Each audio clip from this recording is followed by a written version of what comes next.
Nagsimula ang kwento sa isang malupit na boss ng sindikato na nakikipagpulong sa kanyang mga tauhan. Ipinapaalala niyang mahigit 15 taon na sila sa negosyong ito. Kitang-kita ang kawalan niya ng pakialam sa kapwa, ginagawa niyang upuan ang mga tao at ginagamit pa ang kamay ng isa bilang abuhan. Dahil mahalagang araw ito para sa kanilang ilegal na operasyon, nagpasya silang magdiwang. Isang lalaking may salamin ang nagbuhos ng alak at ipinasa ito sa tagatikim upang tiyaking walang lason. Uminom ang tester at nagsabing malinis ito. Kumuha ng sariling baso ang boss at uminom, ngunit agad siyang bumagsak, nilason pala ang inumin. Hinuli ng iba ang tester, ngunit ang tunay na may gawa ay ang nagbuhos mismo ng alak, si Jiro. Matapos ang misyon, nagpalit si Jiro ng damit at umuwi. Sa daan, napansin niya ang isang magandang blonde na babae na humahalik sa loob ng kotse, kaya sa kakakatitig ay nabangga siya sa pader. Pagdating sa bahay, kumakain siya ng ice cream nang tanungin ng nakababatang kapatid niyang si Akari kung paano niya nalusutin ang tester. Ipinaliwanag ni Jiro na unti-unti niyang pinasanay ang katawan nito sa lason sa loob ng 3 buwan, hanggang kayanin nito ang nakamamatay na dosis.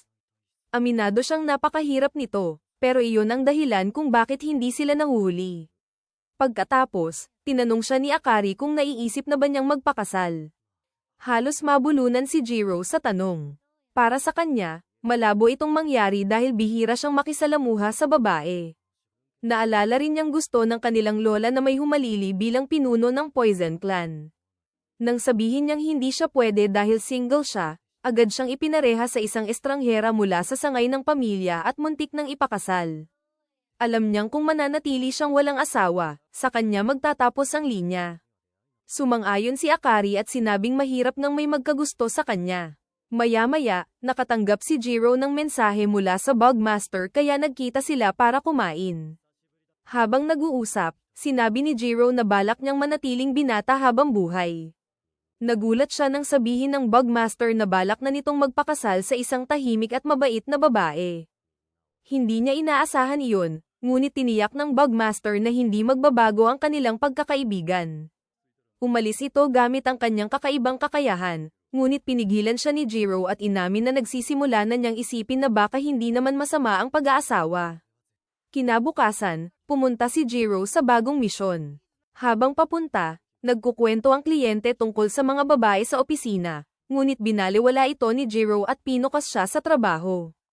Ipinakilala ang target, si Mai, isang malamig na manlolokong gumagamit ng kasal para manloko. Inatasan si Jiro na tapusin siya. Agad siyang kumilos at tinurukan si Mai ng serum na magdudulot ng matinding paralisis ng nerbiyos na aakyat sa utak. Sinabi niyang ilang segundo na lang at mararamdaman nito ang matinding sakit na parang pinupunit mula sa loob. Ngunit sa halip na matakot, nilandi siya ni Mai. Hindi siya nagpatinag at inisip na desperadong hakbang lang iyon. Inamin ni Mai na nanloko siya, ngunit ginawa niya iyon para sa pagpapagamot ng kanyang may sakit na kapatid.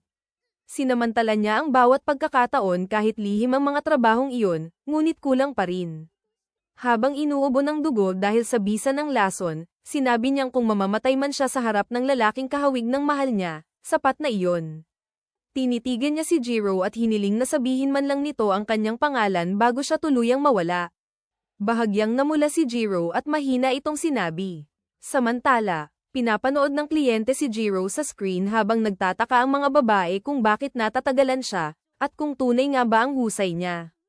Pinakalma sila ng lalaki at sinabing galing si Jiro sa angkan ng mga Jiro, isa sa pinakamatanda at iginagalang na pamilya sa larangan ng pagpaslang, kaya siguradong matatapos niya ang misyon. Balik kay Jiro, napaisip siya kung totoo ba ang damdamin ni Mai. Biglang tumawag si Akari at sinabing babalik siya sa main house upang tumulong magluwal ng susunod na tagapagmana at bagong Poison Master. May kasapi rin sa Branch family na naghahanap ng mapapangasawa, kaya balak niyang pakasalan ito. Pinigilan siya ni Jiro, ngunit sinabi ni Akari na seryoso ang kanilang lola at kung tatanggi siya, aalisan siya ng kalayaan at pipilitin pa rin. Kaya mas pipiliin niyang magdesisyon para sa sarili. Nang tanungin tungkol sa nobya niya, sinabi niyang makikipaghiwalay siya. Agad siyang pinigilan ni Jiro at sinabing huwag munang kumilos. Bumalik siya kay Mai at bigla itong inalok ng kasal. Ipinaliwanag niyang kailangan niyang mag-asawa para maging pinuno ng Poison Clan, at dahil may damdamin ito sa kanya, gusto niyang ito ang mapili.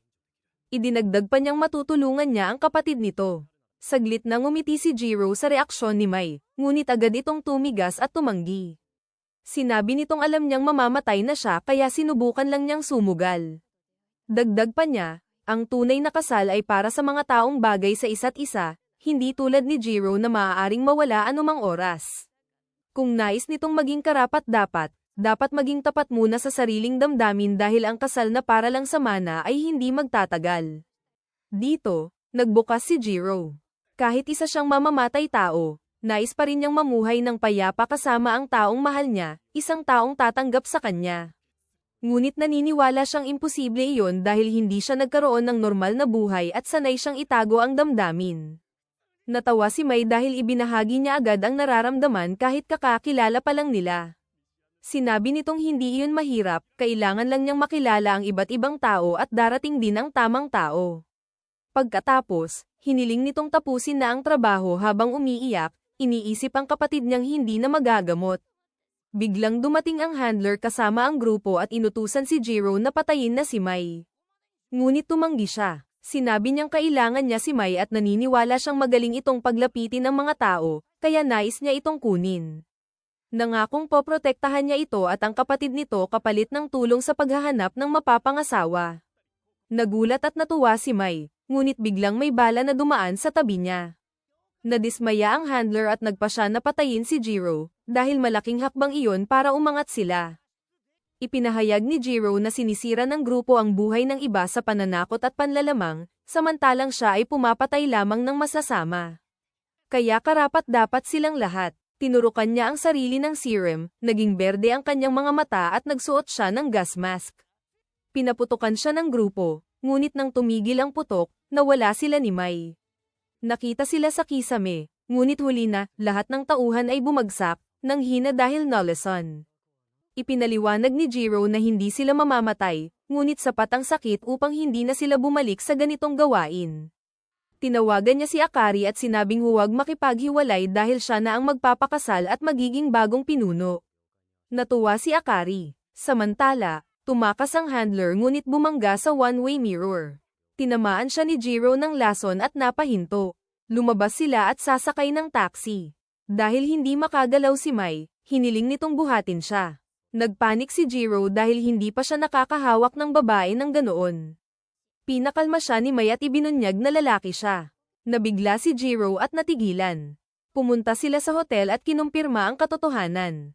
Ipinaliwanag ni Mai na nagbibihis siyang babae kapag nanlilinlang ng lalaki at lalaki naman kapag babae ang target, mas masaya raw ang parehong panig.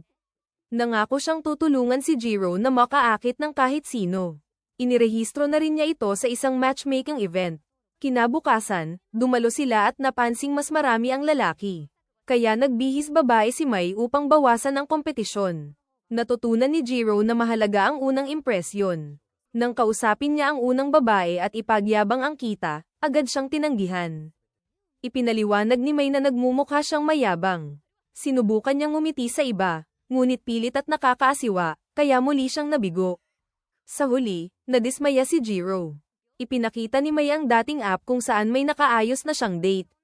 Ngunit nahirapan si Jiro kumain dahil sanay siyang huwag kumain ng hindi niya niluto, kaya umalis ang kadate bago pa siya makatikim. Nagpasya silang itigil muna, ngunit habang pauwi si Mai, may jeep na dumaan at hinayla siya papasok. Hinabol ni Jiro ngunit hindi naabutan. Sa loob, tinanong si Mai tungkol sa ginawa nito sa handler na kapatid ng lalaki. Itinanggi niya, ngunit hindi siya pinaniwalaan at tinamaan ng bala mula sa bibig nito. Patuloy siyang tumanggi. Biglang nakita ng driver si Jiro sa kalsada. Hindi sila huminto at tinangkang sagasaan siya. Ngunit tumalon siya at hinati ang sasakyan gamit ang espesyal na lason. Hinabol niya ito at naabutan. Habang nahuhulog ang bahagi kung nasaan si Mai, nasagip niya ito bago tuluyang mahulog ang iba sa tubig. Habang hawak si Mai, ibinalik ni Jiro ang nahulog nitong telepono at nagpasalamat sa araw na iyon, dahil dito, nakilala niya ang maraming babae. Inamin niyang mahina siya rito ngunit nais pa rin ang tulong ni Mai. Napansin ni Mai na wala itong kahit isang kontak, kaya hiningi ang numero nito. Naging unang tunay na kaibigan niya si Jiro.